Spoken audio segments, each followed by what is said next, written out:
Alrighty, ladies and gentlemen. Well, today in this video, we are going to be starting our new content for the class, beginning with looking at analysis of two samples. Now, today we're going to start by looking at inferences about means. So we're going to talk about both confidence intervals and hypothesis testing for when the Z case when the standard deviations are known, and the T case when the standard deviations are unknown. And you'll see in this case we'll have a little bit of funky thing with the degrees of freedom, but we'll get through it. We'll then move on to matched samples, which is kind of unique about two populations, and then move on to doing proportions. We'll follow this up, and your textbook splits this off as a whole nother chapter with looking at inferences regarding variances, two different variances. So we'll talk about that too. So with two population means, not a lot is going to change. You're going to notice the same basic structure of everything. The big difference is going to be that instead of just comparing one mean mu to mu zero, a pre-hypothesized value, now we're going to be comparing the mean of one population to the mean of a second population. So think about, for me, probably the easiest thing, let's do the GPAs of guys and girls in a statistics class. So think about the mean GPA of population 1, the guys, and the mean GPA of population 2, the girls. And that's probably going to be the easiest way to visualize this through our conversation about it. And when we get to proportions, we'll talk about probability of passing the class, broken down into those two groups. So through this conversation, think about that. In fact, sometimes when I have groupings like that, I'll write, instead of mu sub 1, mu sub m for male and mu sub f for female, to split these off and to make it a little bit more clear. So the 1 and 2 is meant to be helpful to distinguish between each other, but the numbers aren't themselves sacred. So if you have a better notation that you like, absolutely take advantage of that. So what we do, what I'm asking, let's say we have this study. I want to see, are guys and girls doing the same in a stats class, or is one doing better than the other? So it's a non-directional hypothesis. Is one doing better than the other? I don't know if it's guys are better or girls are better. I just want to see if anybody's doing better than the other group. But notice that what I'm looking at in that is there a difference? And this sounds kind of weird, but if you think about the word difference in math, difference actually literally means subtraction in math. So in math, if I want to know if there's a difference between the average scores of the two groups, I can look at the average score of the guy group minus the average score of the girl group and see if that exists. So if we're thinking about, does it exist, think about, what would this equal? Well, if this exists, it's not going to be equal to a value. If this doesn't exist, this is going to be equal to 0. So we're actually kind of taking this whole section of mu1 minus mu2, and we're going to be comparing it to 0. Very often, I mean, we could compare it to any number we want, but 0 tends to be the comparison we like, to ask if the difference exists or not. But this is where I don't want you to get lost, because now, instead of looking at like one population equal a number, or a second population equal a number, we're asking if the difference between the groups is 0. Are they different? So this mathematically represents the question, are they different? Is the mean of the two groups different? Incidentally, I want you to notice one thing too real quick. Let me see if I can draw this, and I'm sorry for my terrible handwriting on here. This is mathematically equivalent to this up here. So this representation, mu1 minus mu2 equals 0, is the exact same thing mathematically as mu1 equals mu2. Think about if we subtracted mu2 from both sides. Mewtwo. I don't know if any of you are Pokemon fans, but whatever, Mewtwo. Think about if we subtracted Mewtwo from both sides, we'd have mu1 minus mu2 equal to, and on this side we have mu2 minus mu2, which is just 0. So this is actually exactly the same thing, just represented in a different way. Are the two groups the same? Is the same question as, is the difference between the two groups, does that exist? So if you came to me and said, hey, Dr. Florin, are the two groups the same? And then another student came and said, is there a difference between the two groups? I'd say, well, those are the same question, and we could look at them the same way. Typically, for writing it out, it's kind of easier to look at it this way, treating this mu1 minus mu2 as a single entity. And that's kind of what we'll do. So this is going to end up being our point estimate, and then we'll move on from there. So you'll be able to recognize this, or excuse me, this is the parameter representation. The point estimate's going to be with our point estimate notation of x bar, not the population notation of the mu. So the other thing to notice here, and this is going to get tricky when we look at degrees of freedom, is now instead of collecting a single sample, I need a sample of males and a sample of females. Now, if I have the same sample size in both groups, this isn't too bad, but these don't necessarily have to be the same size from both groups. So I need a sample of a certain number from one group and a certain number from another group, and then based on those samples, I'm going to make my calculations.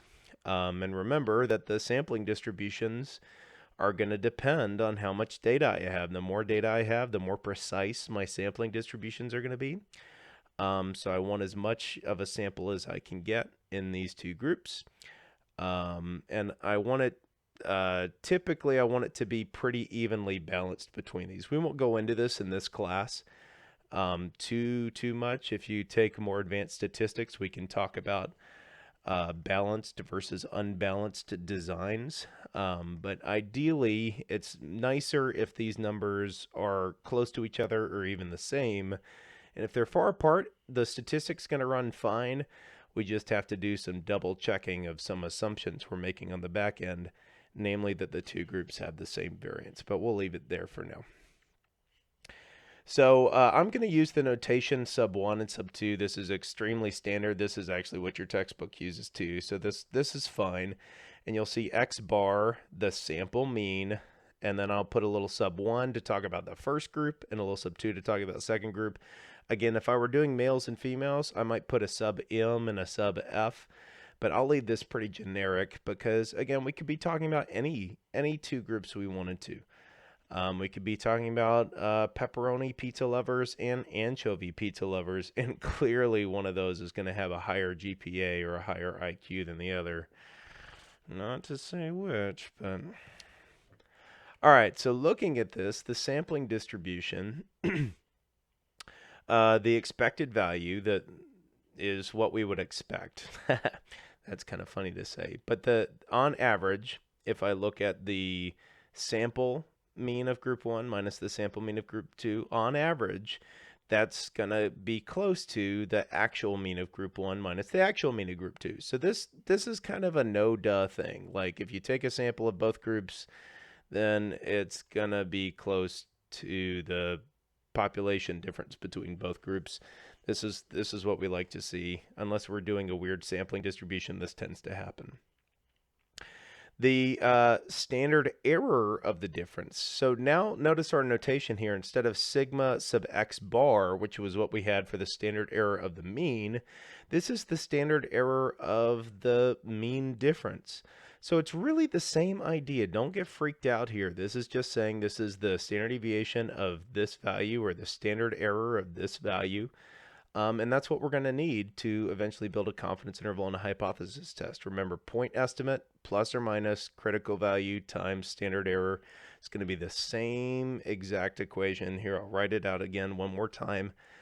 The reason I love this equation is because you can use this, and I'm sorry for my terrible writing, but it's because you can use this for any statistic, anytime. This is always the parametric way to define a confidence interval. The point estimate we already saw in the previous slide. This is the standard error. We're going to need a critical value when we know the population that's coming from our z distribution. Actually, it's the one we already know from our z distribution when we know the population. And you're good to go. This is all you need, just these different components. All right. So for the confidence interval, again, point estimate plus minus critical value times the standard error. Um, so in this particular case, we have our point estimate from the previous slide. The critical value we haven't talked about yet, but this is just the same as our critical value from previously. It's a two-tailed confidence interval, so we use alpha over 2 as our confidence level. And then we have the standard error that we showed on the previous slide. And again, there's mathematical ways to find the standard error. We're not going to talk about them in this class. This is just something to kind of like know and write down, memorize. But notice that it should make some kind of common sense. So the standard error from the x bar, the regular mean when we had it, was sigma divided by the square root of n. And actually, this is the same thing as the square root of sigma squared over n. I would just distribute within it the square root term, excuse me. So if I just kind of distribute the square root of this bottom equation, that's how I get the top of the equation, because the square root of it cancels out the squared value. Why I show you this is so that you can understand that this standard error is really kind of a common sense way to do it. We've got the, it's kind of like the standard error of the first part plus the standard error of the the standard error of the first population plus the standard error of the second population, except we're adding inside the square root instead of outside the square root. Again, we're not going to go into details about this, and what I'm saying is not technically true. It's not just adding those two standard errors. Again, the addition is inside the square root, but I do want you to see that the components do kind of make sense. They kind of come from somewhere, and that though you may not be able to derive this equation, you should find it somewhat familiar to what we had previously. Again, the square root of sigma squared over n, because we can't distribute the square root n because of the plus sign. Otherwise, we would just have sigma sub 1 over square root of n1 plus sigma sub 2 over square root of n2. It'd be the exact same. We just add the two from the populations together. Again, we can't do that. I'm not going to go into details as to why. But don't be too freaked out by this equation. It really should look very similar to the previous equation. And we're just kind of adding the two pieces from the two different populations.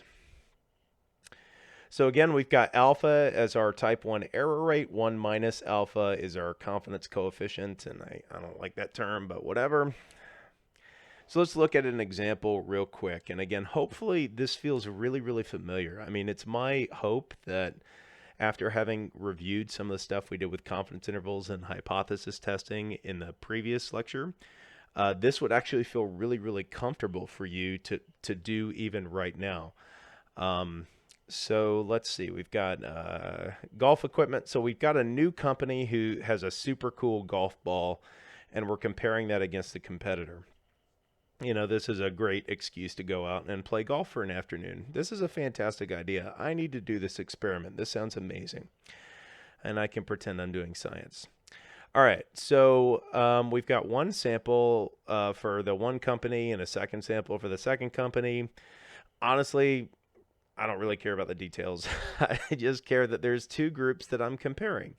Notice, pause for a second, take a moment, and notice how this is different than what we did in the last lecture.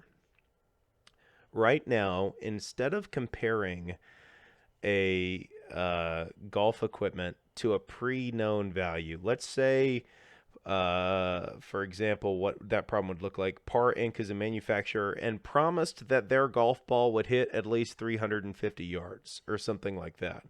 Like there would be a number here that we compare to and test. In this case, I don't have a number that I'm testing. I have a comparison group that I'm testing against. I've got Par Inc. and this other company that I'm testing against. So this is how I know I use stuff from this lecture set instead of the previous lecture set. Excuse me, is that I have two groups that I'm comparing together. I'm not comparing one group to some fixed value in some way. So I've got two different sample sizes. I went out and hit 120 golf balls from Par Inc., and then I got a little bit tired and could only hit 80 from Wrap Limited. And I had 295 yards with the first group and 278 yards with the second group. Of course, to make this valid, I can't hit all of one and then all of another. That's an experimental design class. We can talk about the design of experiments, but I'd have to randomize go between. I couldn't just hit all of one and then get really tired and then hit all of another. That would definitely not be a good experimental design. So let's say I randomize between the two groups and I'll hit 120 balls of this one and 80 balls of that one for some reason. All right, so actually, and we got our sample mean values. So you've got the sample sizes, you've got the sample means, and then you've got the assumed population standard deviations, again, which we'll never know, but we can assume for the purposes of practicing calculating this. I want you right now to use what we wrote in the previous video. Pause right now and give this a shot. Put together a confidence interval estimate for this particular case. So pause the video, give it a shot.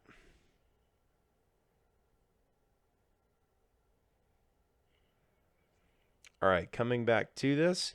First, just talking about what we're doing, we are using the point estimates, our guess from the samples, to guess at if there is a true difference between the means. And again, often this is the question, is there a difference? Is there a difference between the GPAs of guys and girls? In this case, is there a difference between the mean driving distance of the golf balls? I don't care if there is in my sample. I don't really care that the golf balls I hit last Sunday had a different driving distance. Maybe I was just on my game for some of them and not on my game for others. What I care about is if the underlying structure of the golf balls are made such they have a different driving distance. Will they always have a different driving distance? Are they designed to be such? That's testing these population values, not my sample values. So I'm going to use my inferential statistics, my confidence interval, to come up with a reasonable guess as to a reasonable difference between these. I should actually pause for a moment here and say the order of the difference matters, in that if you change the order of the difference, like which group is sub 1 and which group is sub 2, that's going to change your results just by saying one is bigger than the other. If this number turns out to be positive, that means the first group is bigger than the second group. If it turns out to be negative, that just means that the second group is bigger than the first group. Positive and negative aren't moral claims. It's not like one is a good thing and one is a bad thing. It really is just saying the order of these two. So if this turned out to be negative, it doesn't really matter. It just means that the second group is bigger than the first group. And similarly, if it turns out to be positive, it just means the first group's bigger than the second group. So keep that in mind, that the order does matter in terms of the positive and negative results, and then interpreting what positive and negative means. But it doesn't really matter in terms of a statistic. All right, so in this case, I plug everything in and double check your answers. I had 1.96 for my critical value, so make sure you got that. I plug in 15. Now the trick here is we're going to have to square it on the inside.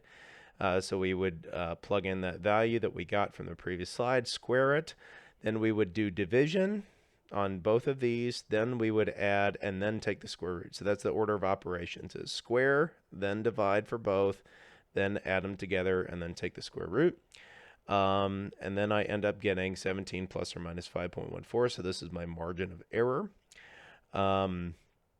So pretty much what I'm saying is 17 yards is my best guess at the average distance. That's the average distance I saw in my sample. And that 5.14 is the kind of the fudge factor to give me a little bit of room so that I have a better chance of being right. So in this case, I go between 11.86 and 22.14. So this is a reasonable range. Again, my confidence interval looks like we're doing a 95% confidence interval here. So this is a reasonable range with 95% confidence as to where the true difference between these balls lie. Note that if you ask me the question, is the difference 0? Well, no, 0 isn't a reasonable value because 0 isn't my reasonable range. So for a hypothesis test using a confidence interval, I could say, yeah, at the alpha equals 0.05 level, Um, 0 isn't a reasonable value. There is a difference. In this case, there's a positive difference. Now, again, think about what that means. What does a positive difference mean? It's not a moral thing, positive, negative. It's not that kind of positive, negative. Positive, negative is just indicating which number is bigger. I can't begin to tell you how many professional researchers I have seen mess this up, this idea of positive and negative. A lot of times researchers think, oh, if there's a difference, it must be in the direction I wanted. I work for Parballs Unlimited, and I really wanted par to be better. And they get a result and say, okay, 0 is not in the confidence interval. There is a difference. The difference must be mine is better. And that's not necessarily true. The difference here is positive. What does positive mean? Well, it depends on what order you put the values in. In this case, I put the par balls first. I put the wrap balls second. So a positive difference means par is longer than wrap. Par, the first number is bigger. A negative difference would mean that the second number is bigger. But if these were both negative, 0 would still not be in this range, and this would still be a statistically significant difference. This would still indicate that they are different from one another. In fact, if you switch the order of which one was the first group and which one was the second group, that's all you would notice is that both of these numbers would be negative instead of positive. And that's okay. Again, negative, positive doesn't really matter. It's just to be interpreted in terms of the order in which you put the numbers. So you want to go back up, see what order did you put these in, and then if it's positive, that means the first number was bigger than the second number. If it's negative, that means the second number was bigger than the first number. All right, we'll stop here on this video. In the next video, we're going to cover the case where the population standard deviations are not known.